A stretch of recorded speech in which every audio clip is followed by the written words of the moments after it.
you are a weak-minded person, homeownership is not for you, because I just went through it today when I found out my mortgage went up $400. My escrow is short $3,000 because my taxes went up to $2,900. On top, I pay two taxes. I pay city and county. It seems like I'm in the most corrupt county in the state of Georgia. I don't know about other states, but I don't know what's going on with Georgia taxes.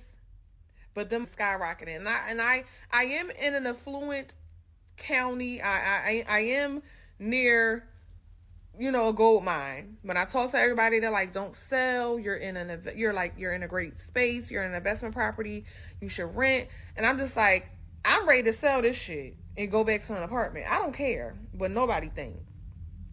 But I just really had to sit in what I was going through and like really just find out a way, because I have to now find $3,000 to pay that shortage, because I do want my mortgage to go back down to what I'm used to. So I'm just like, being a homeowner, you have to be prepared. It's a lot. But you really have to navigate things, do your research, not fold, and stay on top of your assessments. I did miss the deadline for appealing my tax assessment for this year.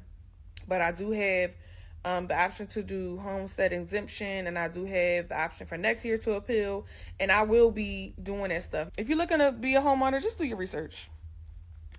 But I made it through this today. Hey guys, welcome back to the channel. So it's that time of year again for many folks throughout the country.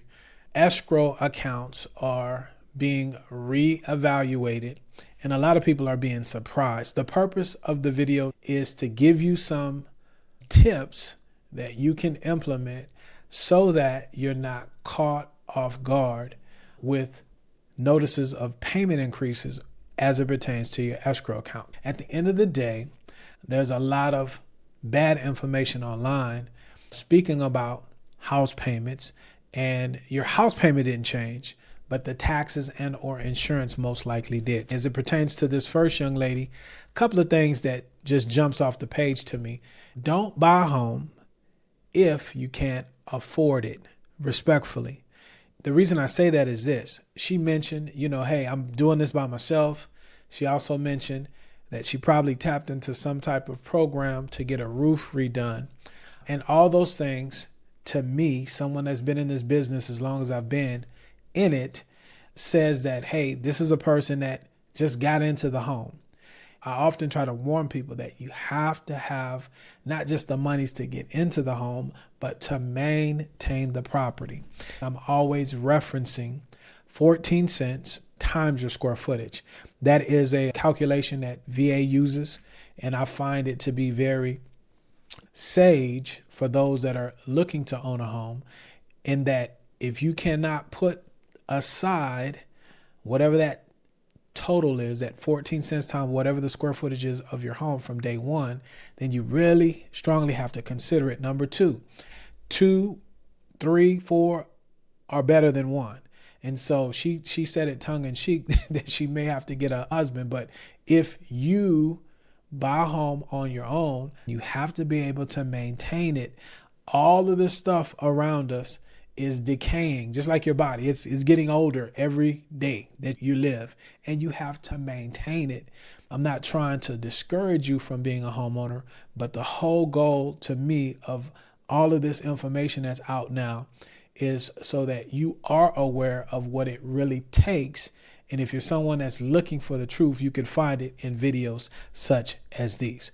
Hi, my name is Robert, and on this channel, we simplify the home loan process. Y'all, that escrow stuff that's been going around on this TikTok is real. So listen up, if you are a future homeowner, a current homeowner, or you're trying to get a construction on a new build, like this video is for you.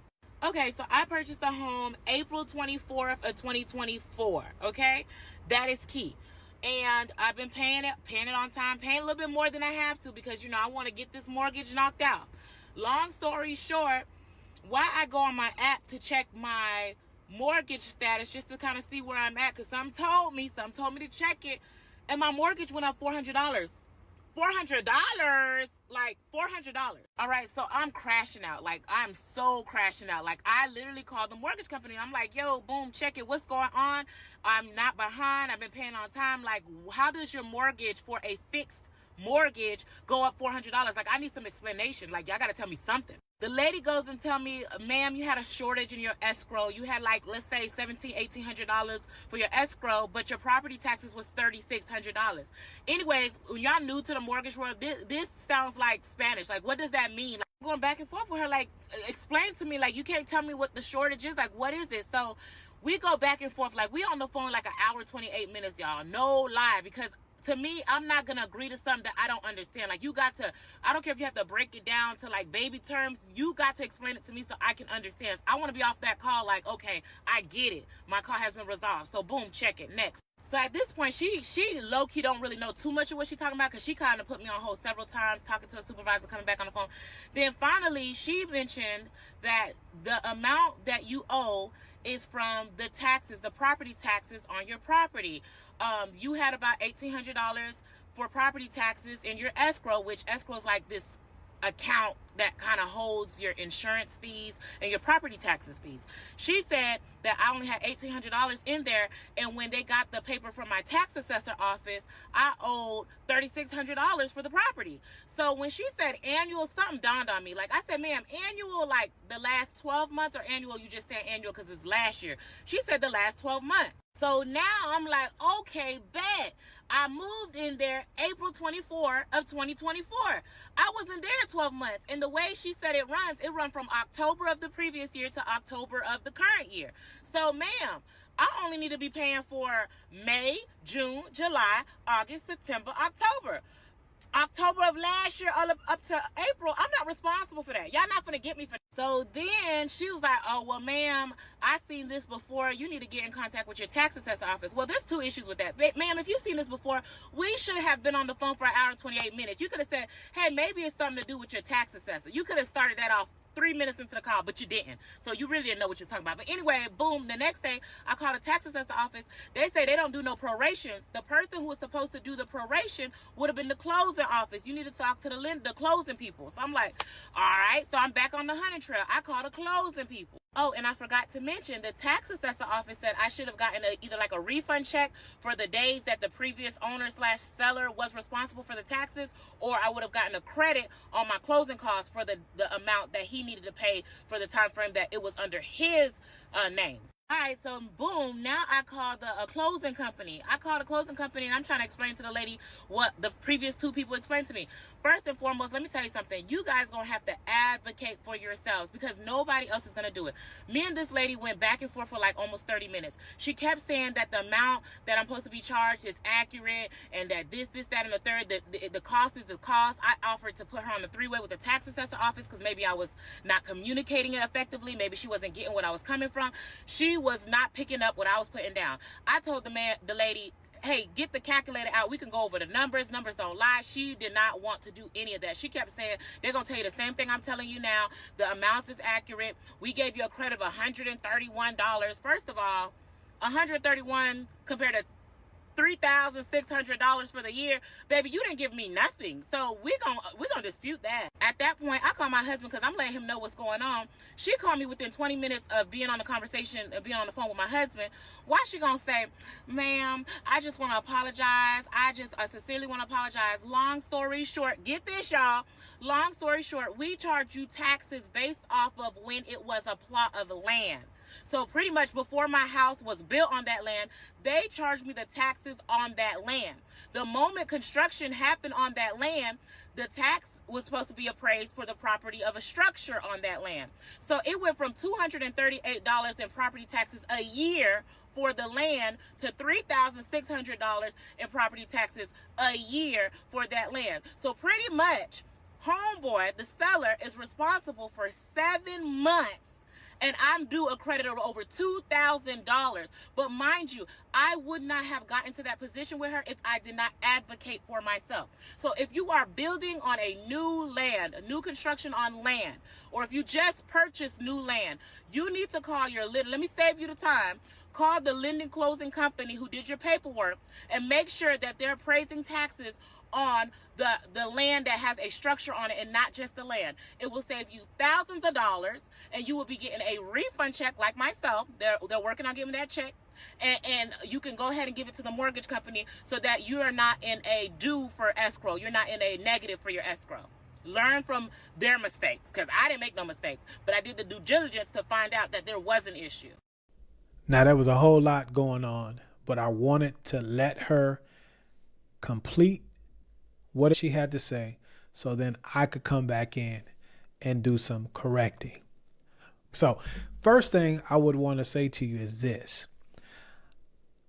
You need to have that energy that she had before you close on your home loan.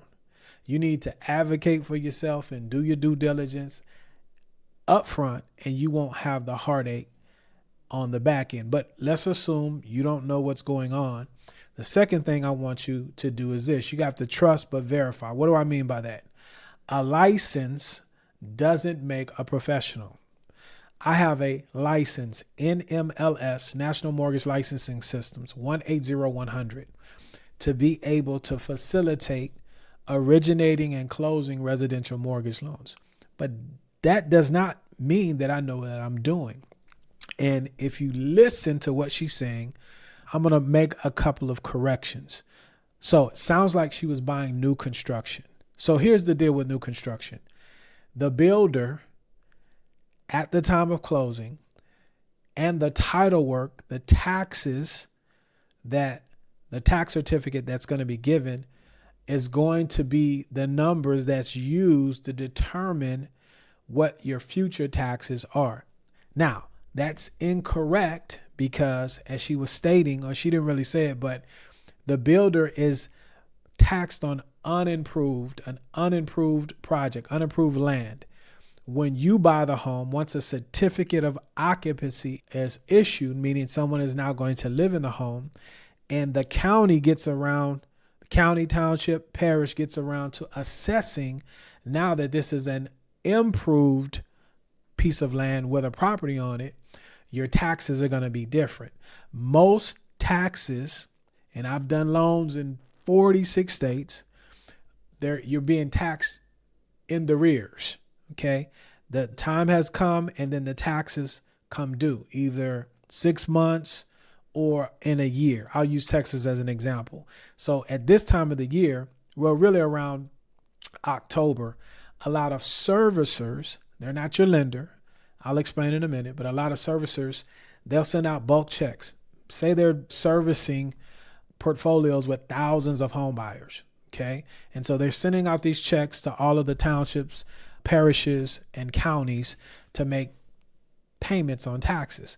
And that's for last year's taxes, 2024. So now let me get back to her example. When she got to the closing table, or when her closing packet documents were being prepared, the closer, for whoever the originating lender was, prepared the escrow account. Now, D.R. Horton allegedly is under scrutiny now with a possible class action lawsuit with this practice of qualifying people to get them into the home by using the unimproved tax valuation and not the approved or improved. Now, I'm not taking anybody's side, but speaking from experience, I've lost customers because I qualify you with the improved tax valuation. And what that does is that increases the amount of monies that you have to bring to close, and it shows you your real payment. So I said all that to say this: a lot of you out there that want to be homeowners want to be lied to, and you want to believe what it is that people say to you. This is why you should get at minimum 2 quotes, 2 estimates. And if somebody gives you a boilerplate estimate, if you're buying a $400,000 home, just as an example, if you're buying a $200,000 home, depending on where you're buying, and the taxes are $100 a month, that is a red flag. This is what you can do before you get to where she is. You can go to the parish, township, county, that tax appraisal district. And if it's new construction, you can find homes that are in that area, pull it up, and you can see what the millage rates are. And you can do math yourself. Better yet, most of these websites will tell you that if you buy a house that's here and it's your homestead, this is roughly what your taxes are going to be, because the school district is the largest millage for most taxes. Okay. So I'm going to slow down a little bit. Okay. Because again, just because I have a license doesn't mean I know what I'm talking about. And most loan officers don't know what I just expressed to you there because they're salesmen. Okay. No disrespect, but you have to understand as a potential homeowner, so you're not like the first young lady and you just got in the house, but you can't afford the house. This is what I was saying. I'm a home ownership advocate, but this is about telling the truth, because we don't want you to be caught off guard with the largest investment that most people get into in their lives, right?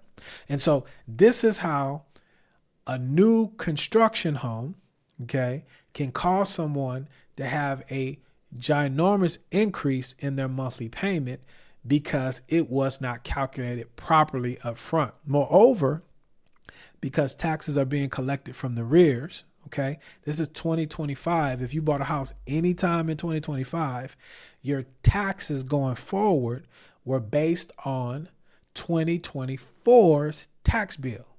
Okay. So if that builder only paid $500 for the lot, that's what the assessment is going to be based on. Now, I'm not calling her a storyteller. She could have been in a situation where someone calculated her closing disclosures based upon the unimproved tax value. Now, here's the error that she mentioned, and I don't want you guys wasting a lot of time. As she said when she was talking to the lady at the county or the assessment office, we could have saved a lot of time if you would have just told me that the closing documents were improperly prepared. So I'm going to save you a lot of time. Here's the deal.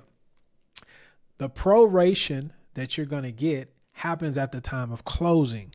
So she's not going to get a check back unless it was the builder paid taxes for the prior year on an improved property and the taxes were assessed with an approved property, and then somebody just in closing messed up. So we'll assume that's what happened. The key is this: hiring the right folks, and more importantly, understanding what it is that you're doing and being able to afford it, because taxes and insurance go up. Your mortgage payment, if it's on a fixed rate for a fixed term, is not going to change. So we have to quit saying those things. Let's move forward. All right, it is the escrow shortage paperwork season. Just got ours for the year. So we have an escrow shortage of $2,610. And I knew we were going to be at a shortage because our homeowners insurance more than doubled, like 125%, something ridiculous. I did shop the rate around and we still had a massive increase. So it wasn't much I can do about that. Now, if I don't make this additional $2,610 payment by December 31st, beginning January 1, my new mortgage payment will increase an additional $300. Well, here's what I'm going to do from your financial big sis. I am going to pay the escrow shortage. I'm going to pay the escrow shortage because I do not want my payment to increase. That to me just feels like a long-term commitment, having this extra $300 a month. I'm not interested in it. And I do feel like with your mortgage, between the insurance and taxes and all that stuff, it continues to increase all the time. And I'm not going to pay this high of a mortgage payment. Nope. So I'm going to make the escrow payment by December 31st. If you got your escrow paperwork, what you doing? All right, bye. She made my point, and obviously she has the ability to either make the payment in full, the escrow shortage payment, or to add it into her monthly payment going forward. And as she stated, she doesn't like the way that looks, so she'll make that payment in full. Again, you got to make sure you can maintain and anticipate these things happening. What things? Your insurance going up 3% a year or more, depending on where you are. Taxes going up. If you're in a highly sought after area, like the first video we went over, and just pay attention to the schools and the stuff that's going on. Or if people are leaving, a lot of folks in Chicago area and those different cities around there are facing a lot of taxes because you have a lot of money leaving and those that are left with the bill. So these are all things that you have to consider. And it's not just on the ownership side. If you're a renter as well, because those costs eventually get passed on to you. So that is the moral. A couple of other things that I want to leave you with that you could use in this time as far as a new year turning over if you are worried about your escrow account. So now you want to know when you closed on your home loan, because that's when your insurance is going to renew, okay, on the home. Whenever your insurance renews, I would strongly suggest that you reach out to your servicer, okay? And sometimes your servicer is your lender. But the way this business works nowadays, more times than not, is you have an originator that can close and fund your loan, and then it will be sold to a servicing company. There's 3 or 4 major ones, and they handle all of these things like escrow accounts and, more importantly, the payment to the end investor, because most of these loans get collateralized and are sold on the market, either as a mortgage-backed securities or depending on the type of loan and who buys these things for the interest income. Okay, that's your servicer, not necessarily your lender. So anywho, ask your servicer to do a escrow analysis, because a lot of times what happens is if you close on your loan in the middle of the year and your insurance has gone up, you got 6 months in which the servicer has laid out that cash on your behalf with a higher insurance premium. All right. And then not only is your escrow account going to be higher, but you have to pay them back for the difference. And this is why we're seeing a lot of increases. So when you renew your insurance, ask for an escrow analysis so you can plan accordingly. I would also, with the insurance, whenever that renews, 60 days prior to that, you need to shop. Here's the deal. You got to advocate for yourself. You got to do some work. All of this sitting around and somebody else is going to take care of it for me. That's why we have all of this complaining, respectfully. So 60 days prior to your insurance renewing, in the environment that we've been in, do some shopping. Okay, shop for some insurance. And here's the game with the insurance. They're not rewarding those of us that are just going to stay. They reward when you leave and go somewhere else, or if you're new coming in. The point is, you have to shop. If you just sit around, you're going to pay the increase. It is what it is. And then at the end of the year, whatever the tax end of the year is for you, I would ask for another escrow analysis. Make the servicing company do their job. Okay. But this is where you guys are missing the mark when it comes to feeling like you've been taken advantage of when it comes to the taxes and the insurance. Not the mortgage payment ain't changing on you monthly. It's the escrow account. Lastly, understand with the escrow account, again, if your insurance has gone up and your taxes are going up, not only are you paying the increase that you haven't paid, but you're paying for the projection for that year because they're projecting. So ask your servicer, hey, how much are you guys projecting percentage-wise, so you can calculate that as well. And then if you're in a position to where you say, oh, it's another cost, it may be time for you to consider downsizing or selling, right? Because you don't want to lose your property, because this, as my mother-in-law says, once you learn how to play the game, then you can play the game. These are the rules of the game. This is the part that a lot of folks that are trying to get your monies other ways online with courses and all this other type of stuff or attention, they don't tell you the truth. This is the truth of the matter. And the end, I'll say, is this. Once you do these things the proper way, it's a beautiful thing, because once you know better, you can do better. If you want to learn how to get on the property ladder the right way and understand escrow accounts and all of these things so that you know that you're buying something that you can afford and you can grow with the increases that come with ownership, my contact information is in the description of this video. Would love to have a conversation. For the rest of you, my time is up, but I thank you for yours. As I always say, let's be good to one another. Let us let grace abound. Watch these 2 videos here. And until the next time, indeed, y'all stay blessed.